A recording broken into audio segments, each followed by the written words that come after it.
Good morning, Barb Lawrence. Morning, Pego. I was delighted when you were going to be the one co-worker to be interviewed today. And I was excited to talk to you. Yeah, good. Yeah. Well, this is one thing that we'd like to say as Adrian Dominicans is thank you for your ministry here and being a co-worker. Mm-hmm. And you are also part of our Adrian Dominican history. So that's why we like to have the co-workers on this sister story, whatever we call it, the whole thing, mm-hmm. that you're significant in our life and in our ministry and in our mission. Oh. So thank you very much. It's my pleasure.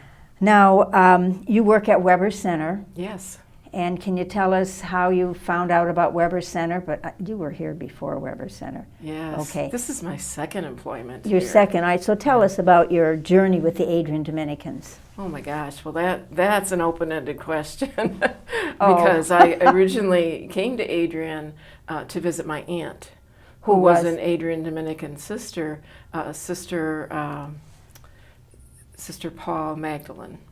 She entered in the same class as Sister Esther Kennedy, and she left in the 70s. Okay. And I remember as a little girl driving from Roseville, the Detroit suburb that I lived in, down to Adrian, and of course it was US 12, and I would get horribly car sick. I don't know how many times I threw up on the Motherhouse lawn because I'd get out of the car and just be so ill and couldn't hold it up that long staircase to get to a bathroom. Oh my word. So that's the raw. I wonder what that was all about. Well, I discovered I had an inner ear disorder as an adult. Thank God it wasn't us. Yeah. And no, it wasn't. It was this lack of balance in my ear, plus the Irish hills, you know, when you're driving up and down and in and out. Plus I was stuffed in a station wagon with 10 other kids. I was one of 11. Oh, you're one of 11. Yes. I never knew that about you. Yes. Okay. Yeah. Okay. So the whole family came. Oh, of course. Because it was your sister. Of course. You don't babies. You yeah. know. Yes, of course. It was my dad's sister. Uh-huh. Yeah. But I was taught by IHMs who just assumed I would go to Mercy or Marygrove or U of D, and coming down here was following in my mom's footsteps. Uh-huh. Mom attended Siena, class of 47. Oh. She was a classmate of Nadine Foley's. Oh, really? Yes, and she used to talk about her singing and dancing in the hallways. Nadine Foley dancing? Yes, yes, while she sang. Yes, yes. Great woman, yes, great woman. Absolutely. Yeah. Absolutely. So that was really my initial contact with Adrian's. So when it came time to go to college and I came down here, it was a Where did you grow up? In Roseville. Oh, in Roseville. 10 miles north of Detroit. I know where it is. I lived in St. Clair Shores. Yeah. I was an East Sider. Yeah. Okay, so then you must have been here, and then you saw an ad in the paper. Well, I guess I saw it online, you know, nowadays. The first time I came, I left a full-time job. I had 2 little kids and wanted to work part-time. Okay. And thought that the atmosphere would be lovely, and it was. Mm-hmm. I worked in human resources for a couple years and worked on my master's at Siena. Wonderful. And then when I received my master's, Siena had just started advertising for a full-time human resource director, brand new position. And Mike Connell, who was my supervisor here, was on that search committee. And he said, "Yeah, are you thinking of throwing your hat in the ring?" And I went, "No." And he said, "Oh, you should just throw your hat in the ring and see what happens." Well, I was at Siena for 10 years, so that's what happened to my hat. So you were part-time here, but you got a full-time job over there. Oh, I see. Okay. Right. Yeah. So then you retired from there? No, I went on. My kids were getting bigger and doing other things, so I switched jobs to kind of help with that transition. I ended up driving to Jackson, thinking that, you can make more money if you work out of the county. And that, everything in life is a trade-off, Peg. Mm-hmm. You spend more time in the car and less time at home. And all this. So, no, I've always worked in human resources, but I worked in healthcare and education and industry, manufacturing, just the whole gamut. working with people, and doing, as Marge Megan said, giving people life through the work of their hands. Wow. Yeah. Nice quote. Yeah. Mm-hmm. She was a profound influence on me at Siena. She used to come in to talk to Rick Artman about mission effectiveness. She was Right. the orders liaison, and she Mhm. would always stop in my office and teach. She would teach me. That's wonderful. Wonderful mentor. Yeah. Do you see her often? Not as much. Yeah, Not as yeah. much. Yeah. Now that you're a grandmother. So how then you left Siena at some point because we got you at Weber. Well, I retired, quote Oh, you unquote. retired, yeah. I did the old, I think I'm going to retire. So much for retirement, eh? Yeah, and then the bills keep coming. Yeah. And Yeah. the thing that attracted me back was the benefit package. As an employer, the Adrian Dominican Sisters offer a very competitive benefit package that's good. for part-time employment. Oh, That that's is good. unique in this county. It's unique in this world. Uh-huh. Benefits are expensive. Mhm. I appreciate that. So that was a big attractor. Plus, I think when you're looking for that job in retirement, you're more interested in the environment, in the atmosphere, instead of, getting ahead in the world, Right. or You don't have to. advancing Yeah. your career. Yeah. Those things become more important. So if you Mhm. have to work, you want to do it at a place that Mhm. meets your soul requirements, feels comfortable to you. So then that's when you chose Weber. You came back to Weber and were interviewed, or Weber chose you. Do I have to be real honest with you? No, it's on camera. I wanted to work in transportation. Oh, you did? I did. And I just thought that would be a great job, going back and forth to the airport, taking sisters to their appointments. It was a no-brainer. I like to drive. And I didn't get hired, so... And there's been openings since then. Well, there has, so what does that tell you? Guess I'm blooming where I was planted. Yeah, that's right. That's right. So you scooped me up. Yeah. Oh, that's Weber. good. That's good. So you're still over at Weber. I am. And what is it, if you'll tell because you're going to be on YouTube, you realize. So someone looking at this and seeing a coworker who works at Weber, what's your position there? And what does that position entail? Hospitality. Okay. My job on the front desk is to extend hospitality to our guests. Yeah. Our guests are, the sisters that come back to campus for meetings or for community. They're family members that come to visit our sisters. And I love seeing the great joy that the sisters have when they have company. That's very special to them. And Particularly at funeral times, too. You're very hospitable. That is such an important aspect at Weber, is that hospitality, that you are key. You are key to that ministry over there, because many times you're the first person that people see, and you are Weber Center. I can never say that enough about our wonderful women at that front desk. And you've helped a few people with, you knew they hadn't eaten, you got them something to eat. you do Yeah. what you need to do to Yeah. help them be comfortable Yeah. at a time of hurt. Right. At a time of Right. hurt.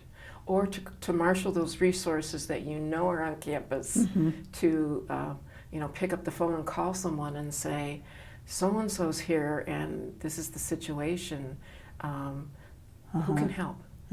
And people find Yeah. the right people, the chapter prioress or Right, the right. chaplain or someone over the DLC. It just happens. How long have you been at Weber now? 3 years. 3 years. Yeah. Okay. How quickly I forget. No, it's just when you're busy, it just skates by. Yeah. Yeah. Goes so quickly. So now you live here in Adrian, I do. and you're a grandmother. You became a grandmother in my time over there. I did. Yeah. So how many kids are there now? Grandkids? 4. 4? 4. Oh my. 2 alone in this year. Uh-huh. And that's just been wonderful. You know that old saying, if I would have known I'd have had grandkids first? Well, I understand that now. Those little kids are delightful. And you can just say goodbye to them. I do, that's the better part. And I'm so tired when I do, but it's Oh, I know, you just are. a nice, well, that was good. And they know you because they're at a distance, aren't they? Yeah, Chicago? 3 of them are in Chicago, Yeah. which is a 4-hour drive for me. Yeah. And then the other one's in Lansing. Yeah, it's just still over an hour. It's not like you can see them, at the end of the day or tuck them into bed at night like some of my grandparent friends can. But I make it work. Yeah, that's good. My schedule at Weber works well for that. Yeah, too. and technology too helps with when you want to visit grandkids. I mean, if you use iPhones or all those gadgets. Their parents, my kids send pictures. Oh, yeah. Yeah. God help me if my grandkids get phones. If what? They can, If the your 6-year-old can manipulate a phone better than Right, I. yeah. Oh my gosh. Yeah. It's just, the 3-year-old made a video on my phone. I don't know how she did it, but there it is. And you really can see it? It makes sense? Oh, absolutely. Yeah. Well, I don't know if it makes sense, but it's her, taking movies, Grandma, taking movies. How does a 3-year-old want to do that? It's a different generation, Barb, in case you don't know. That's what I say. Anyone that needs help with their iPhones, they say, go find a 5th grader. Go find a 5-year-old. Isn't that the truth? Is there anything else you'd like to tell us about you or your ministry here on campus? Well, I just am grateful for the opportunity to be invited to minister here. I think that my advantage is that I was what we used to call a job hopper. I would go to different employers during my career, and the norm when my parents were in their prime was you worked for an employer and you stayed there. Right. You got the gold watch. Yeah. And so that loyalty sense started to change maybe in the 80s and 90s. I don't think people realize, first of all, what a great resource the Adrian Dominicans are to this community. People that come in from the outside and look at our bulletin boards and see what we're offering in terms of programs go, oh, wow. Yeah. But I think that we're kind of an unknown in the community here. And I think as an employer, I don't think people realize what a great well, that is something we is. really have worked at. I think we've done a lot more with becoming known in the community with programs we've had, in the Weber, not just at Weber, but the political aspect. The other night they had the thing with the candidates, et cetera. Yes. Yeah. But we've worked hard. We're present at the Artelicious and different things. So, yeah. Now, the other thing I noticed that reminds me, you're an associate. I am. Yeah, so that's been something else you become a part of. Yes. As being on the campus. Well, and for me, I think it was, how do you describe, just the paperwork. I have felt that I have been associating with the mission and vision and values and charisms of the sisters for a long, long time. And so it was wonderful to be invited, first of all, to formally associate. And it was even more wonderful to be mentored by first Marcine Clem and then Sister Norma Dell. Norma Dell and I became acquainted back in the 90s when she was executive director of LEAC, the Illinois Emergency Affordable Housing. And we kept in touch. And so when it came time to have a mentor to walk me through the history and explain all things Dominican, Norma was such a good teacher. Oh, that's good. Such a good teacher. And we reformed our relationship, and we still hold that relationship. I just talked to her on the phone last night. How's she doing? She's doing very well. She was profoundly saddened by the loss of Nadine. I know she was. They were good friends. Yeah. So we talked, about that some. She's feeling better since her illness, and she's looking forward to her family coming closer to the holidays. Oh, that's good. And spending some time. So she's busy as ever. And I just love that in the sisters that retire to different things. Like you keep reinventing Peg O'Flynn. Yeah. We can only sit home so long. I guess. Relative to the associate life, what can you name one thing that is most energizing for you to call yourself an Adrian Dominican associate? Well, No, I can't. good, because No. there's many. There is. Yeah. There are many. Yeah. I first of all, the community. Yeah, the whole sense. Our mission group is just absolutely fabulous. Who's your mission group? Kaleidoscope. Oh, Yeah, yeah, notice I said, oh, yeah. And we spend a lot of time building relationships on our Right. mission weekend. right. And the prayer. The Yeah. prayer experience is so rich Mhm. in a mission group community. Yes. I think the other thing is the opportunity to continue to learn Mm-hmm. about resilient communities. I knew nothing about them a year ago. And so, all this information that the congregation is providing about resiliency and these, world-class speakers that come in, and the willingness of the congregation to commit to a full-time employee to develop this enactment is just astounding and wonderful. Just makes for wonderful things happening in your brain.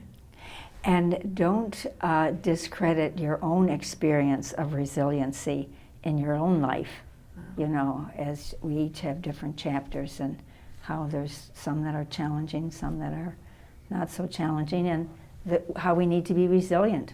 Yeah, we do have a great experience. I think we all said, what's a resilient community?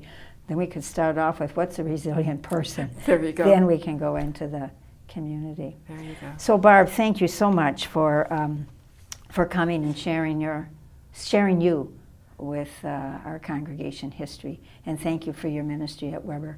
You are a wonderful hospitality and witness over there for the Adrian Dominicans, but just you as a person, your hospitality and the people that come there, I know is par excellence. So thank you for that. Oh, you're welcome, Peg.